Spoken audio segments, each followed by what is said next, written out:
Ministério da Saúde vai destinar 25 milhões de reais para a região norte combater a dengue. Vamos a Brasília saber os detalhes com o repórter Wellington Lopes. Boa noite, Wellington. Como serão distribuídos esses recursos?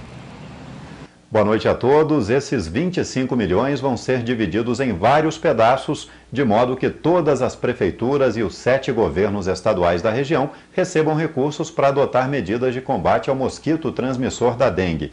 A meta do governo é continuar reduzindo tanto as mortes pela doença, como os casos mais graves de infecção pelo Aedes aegypti. Nos últimos 3 anos, a região norte, assim como o restante do país, vem conseguindo reduzir significativamente os óbitos. Só para se ter uma ideia, em 2010 foram 65 mortes nos 7 estados da região. Em 2011 foram 46 e no ano passado o número de mortes caiu para 14. Mesmo assim, não dá para relaxar na prevenção. E vale lembrar que em alguns municípios existe o sério risco de surto da doença. O assunto agora é qualidade do ensino superior. O Ministério da Educação divulgou relação de mais 38 cursos que tiveram desempenho insatisfatório na avaliação de qualidade do ensino. Agora, na região norte, já são 17 instituições públicas e particulares com cursos de graduação em situação de alerta. As instituições vão ter que cumprir medidas preventivas para melhorar as notas que foram igual ou menor que 2 na avaliação do MEC. Mas os vestibulares não serão suspensos.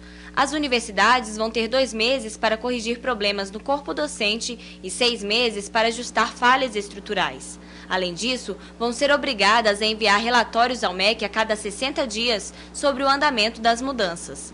Na região norte, 5 cursos de 4 instituições apresentaram problemas: Fundação Universidade Federal de Tocantins, Fundação Universidade Federal de Rondônia, Instituto Federal de Educação, Ciência e Tecnologia de Roraima e Instituto Federal de Educação, Ciência e Tecnologia do Pará. Desde o ano passado, o MEC chama atenção para cursos com baixos conceitos. Em dezembro, 12 cursos no Norte estavam nessa mesma situação e 7 chegaram a ser suspensos. Janeiro é mês de férias para muita gente. É nessa época que as pessoas aproveitam os pacotes turísticos oferecidos pelas agências de viagens. Mas é bom ficar atento. Especialistas dão dicas para o consumidor evitar frustrações. As fotografias marcam a viagem dos sonhos. Paulo saiu de Manaus rumo a Orlando. Ele conta que comprou um pacote de viagem e por pouco não viu o sonho se tornar um pesadelo. Foi a primeira viagem que eu e minha esposa nós fizemos para o exterior. Então nós fizemos a compra de 4 itens, né, que foram passagem aérea, aluguel do carro, hospedagem e ingresso para os parques de diversão em Orlando, né? Então desses 4 itens nós tivemos alguns problemas chatos assim com 3. Então foi um pouquinho chato isso, né, descobrir esses problemas num país estrangeiro, que a língua também não ajuda. Para evitar problemas como esses na hora de fechar um pacote turístico, seja pela internet ou em lojas, especialistas dão dicas de alguns cuidados. O primeiro passo é verificar se a empresa está credenciada no Ministério do Turismo, pesquisar sites de defesa do consumidor, ler o contrato com atenção, desconfiar de promoções abaixo do preço de mercado, pedir garantias antecipadas, como a reserva da estadia. Outra dica são as redes sociais como ferramenta de pesquisa. Seja qual for o serviço que apresentar problema, ele deve comunicar ao fornecedor e comunicar aos órgãos de defesa do consumidor. E, claro, procurar documentar-se por meio de fotos, por meio de relatos de testemunhas que devem ser identificadas, por exemplo, porque tudo isso vai facilitar eventual medida judicial ou administrativa dos órgãos de defesa do consumidor. Ele explica ainda que o pacote pode até ser cancelado, desde que não haja prejuízos para o consumidor.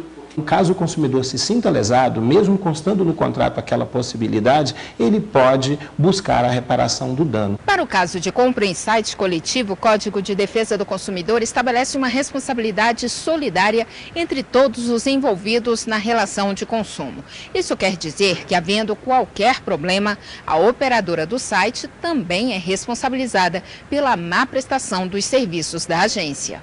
Com uma nova viagem marcada para o exterior em junho, Paulo afirma que aprendeu a lição. Os erros que aconteceram na viagem anterior com certeza não acontecerão na próxima, né? Só diversão. Só diversão. Por hoje é isso, uma ótima noite a todos e até amanhã. Pelas suas informações, confira agora a manchete do Jornal do Comércio desta quarta-feira. Inadimplência menor abre caminho para consumo. Manaus fechou o ano com o índice de inadimplência em 3,2%, segundo informações da CDL Manaus, Câmara de Dirigentes Lojistas de Manaus. O número é o 0,8 pontos percentual inferior aos 4% de inadimplentes registrados em dezembro de 2011. O presidente da entidade, Ralph Sayag, comemorou a redução do índice. A maior quantidade de consumidores habilitados para a compra foi o que proporcionou, inclusive, uma ótima movimentação do comércio, estimada em 7%, informou. Para a Sayag, a campanha de recuperação de crédito do comércio, Limpe o seu crédito e faça o seu nome brilhar, foi um dos motivos para a redução. Cine Amazonas disponibiliza 180 vagas na região norte, nas áreas de comércio, educação, indústria e construção civil. Começar o ano empregado é o desejo de qualquer trabalhador e o Cine Amazonas pode ajudar. O sistema está ofertando 118 vagas que vão de motorista de caminhão e garçom a professor de séries iniciais e auxiliar técnico de mecânico. Segundo o secretário executivo do órgão, apesar da chuva, a construção civil é quem mais emprega neste início de ano. Hoje nós temos aí vagas no segmento da indústria ainda, né?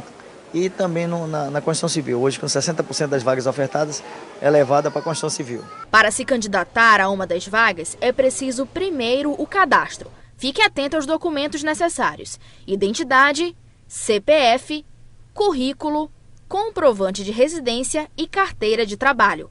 Com esses dados, o Cine Amazonas pode identificar o perfil do candidato e encaminhá-lo a uma vaga.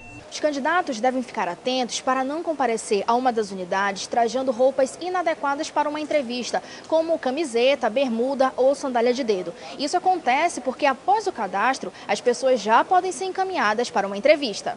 Pedro é marceneiro e já tinha efetuado o cadastro. Agora, ele procura estabilidade e a segurança da carteira assinada. Já faz uns 2 anos que eu fiz no cadastro, mas agora eu voltei de novo, né? É um trabalho de carteira assinada, principalmente de carteira assinada, né? Que avulso não tem como trabalhar.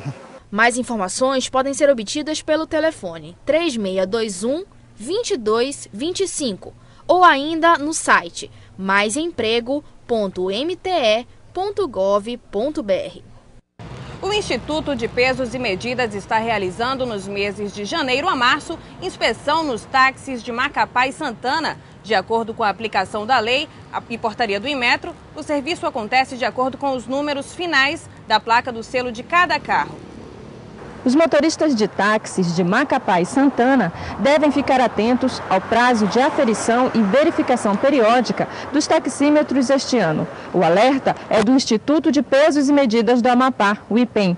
A inspeção começou no dia 2 de janeiro e termina no final de março. A vistoria é feita anualmente no período de 3 meses. Os proprietários dos táxis deverão comparecer na sede do IPEM com seus respectivos veículos equipados com os taxímetros e documentos, como certificados de verificação do ano anterior, certificado de registro de licenciamento de veículo, cartão de identificação do permissionário e comprovante de residência atualizado. A importância é dar, no caso, ao consumidor, né, o passageiro de táxis, né, a garantia de que realmente o taxímetro está correto. O calendário segue a seguinte ordem: em janeiro, táxis com as terminações 1, 2, 3 e 4, fevereiro 5, 6 e 7 e em março 8, 9 e 0. O não comparecimento dos taxistas, de acordo com o referido calendário, acarreta em aplicação de penalidade prevista na Lei 9.933 de dezembro de 99. Após esse prazo, né, vem as nossas fiscalizações rotineiras. E se nós verificarmos, né, esses taxistas circulando na praça sem, no caso, a marca que significa justamente, né, desse ano em curso, né, de 2013, ele será autuado e terá que pagar uma multa.